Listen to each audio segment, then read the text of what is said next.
Hey there, everybody, and welcome to this presentation in which we're going to be talking about 11 tips to cope with high-functioning depression. I know, 11 tips. I tried to make it 10, but I really thought that we needed that 11th one in there, and that, for some reason, bugs me. I like to have round numbers or whatever, but, we're just going to deal with 11.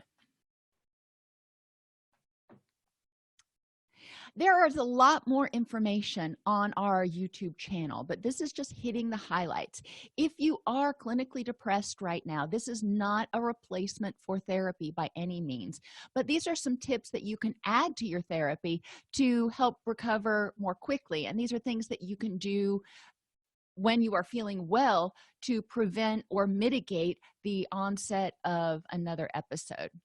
So the first thing that we're going to talk about is sunlight and circadian rhythms and quality sleep. They all kind of go together because when we are exposed to sunlight, it helps set our circadian rhythms.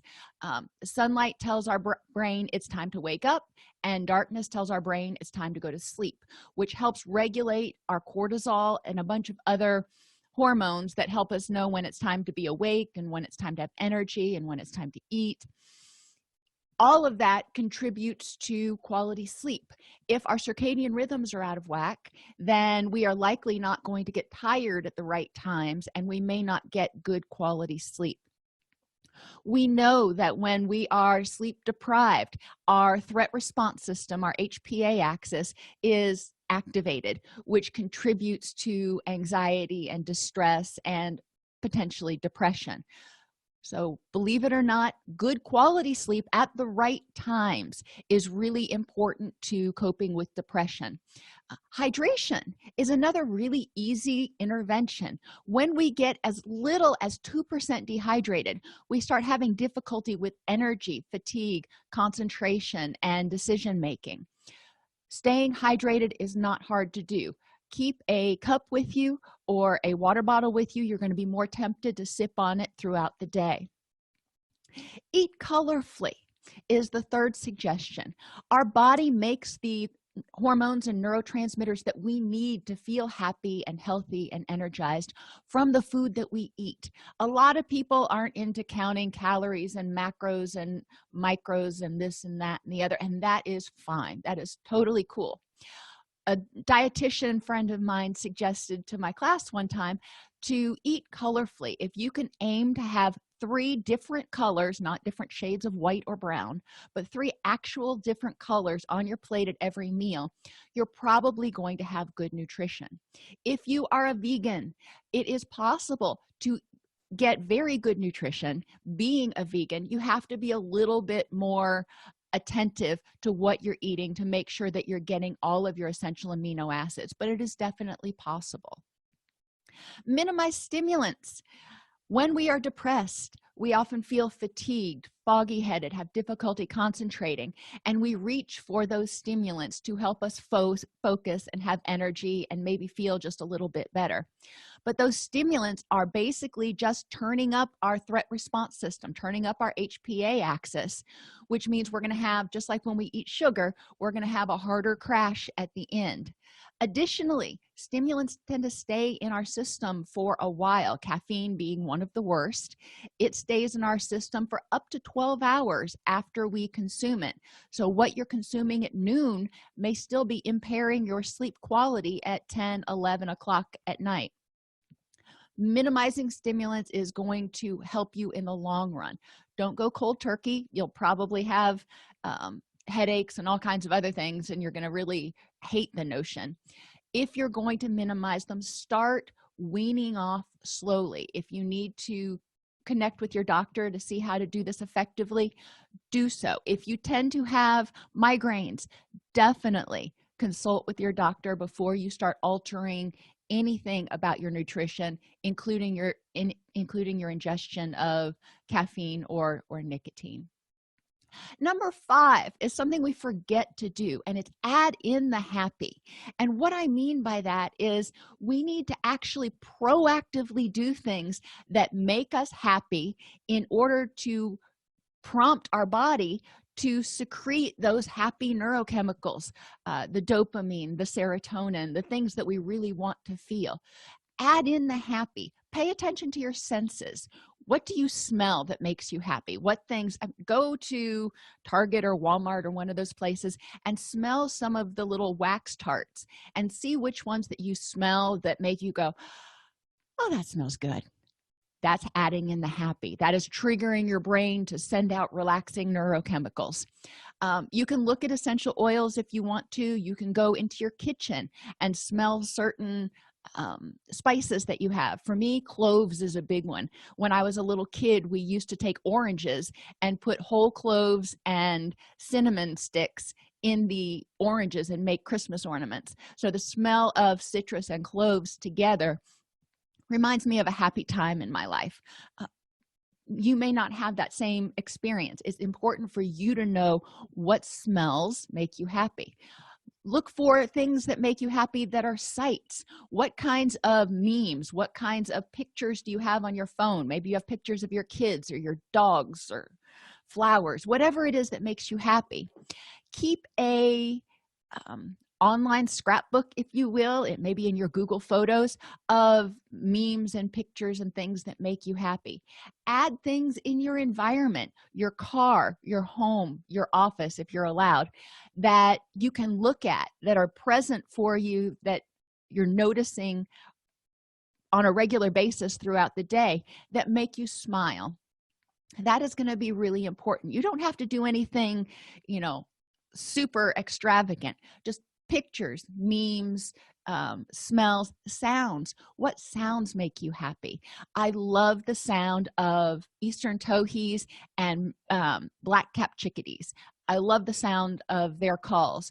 So having bird sounds on in the back makes me happy. Makes me even happier if they're actually birds at the feeder at the window.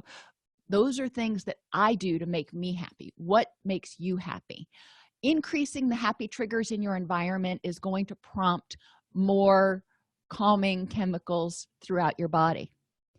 Eliminate depression, anxiety, and anger triggers. And in the next video, we're going to talk a lot more about triggers.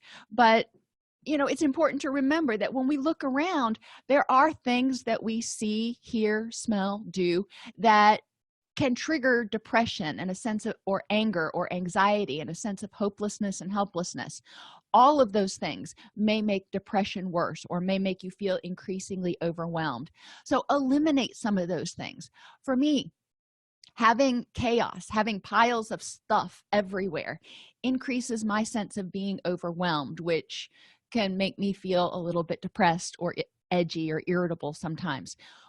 It's important for me to keep things organized. In our house, we call it flat surface-itis, where if flat surfaces start to swell with crap, mommy tends to get a little bit stressed out. We have bins. I am not, one of those that is super organized, but I want things to stay in their appropriate bins and just not pile up everywhere. Smells that irritate me. Animal pee. Our dogs right now, for some reason, are going through a territory dispute. And when I smell that, it makes me frustrated and upset. I just don't like that smell. I would much rather smell something that makes me happy. The news. Turning on the news right now is almost guaranteed to be a trigger. So I eliminate that as much as possible from my daily life. And some days, I'll be honest, I don't even check the news. Most of the time I do once a day because I feel like it's my duty as an American to be informed. But, that's 30 minutes and then done. Get physical or get a physical. You can get physical too. Exercise increases serotonin and dopamine as well as your endorphins. You don't have to exercise hard. Going out for a walk. They've actually found that exercising at 40 to 50% of your target heart rate, which for me would be like 90 beats a minute. It's not like you're working hard at all. It's walking the dog. Actually reduces cortisol and reduces your stress chemicals, which can be helpful. So when I say exercise, I'm not saying you have to go to the gym. You can if you want. That's going to give you a bump of endorphins. But if you just want to reduce cortisol, do something mild. Clean the house, play with the dog, play with your kids, do something like that. You can do a lot of things to play with your kids that are fun. like playing hide and go seek or tag or getting a balloon and trying to keep it from hitting the floor, believe it or not, the amount of activity in trying to do that is probably going to get your heart rate in that 40 to 50% zone, which helps reduce cortisol. Plus you're doing something fun, which increases the positive chemicals. My kids are too old, they think, to play those balloon games anymore, so I play them with my dog. My dog loves balloons and we have a lot of fun. But what I meant to say here was get a physical. A lot of times, not all the time, but a lot of times there are certain physiological causes for depression, such as low thyroid or low testosterone or altered levels of estrogen or progesterone. Those are easy to test for in a blood test. Low levels of vitamin D can also contribute to depression. So if it's been raining for a long time, or if you're in an area like Alaska where it may be dark for a long time, or you work in an environment where you go into work and it's dark and you come out of work and it's still dark, that will potentially mess with your circadian rhythms. But a physical can rule out any physiological causes of your depression. And isn't it better to address the root cause than to try to start guessing? Let's start with the basics. Is my body machine functioning as it should in order for me to feel happy? And if so, then I need to look at what's causing me to feel the way I am. Spend 10 minutes a day.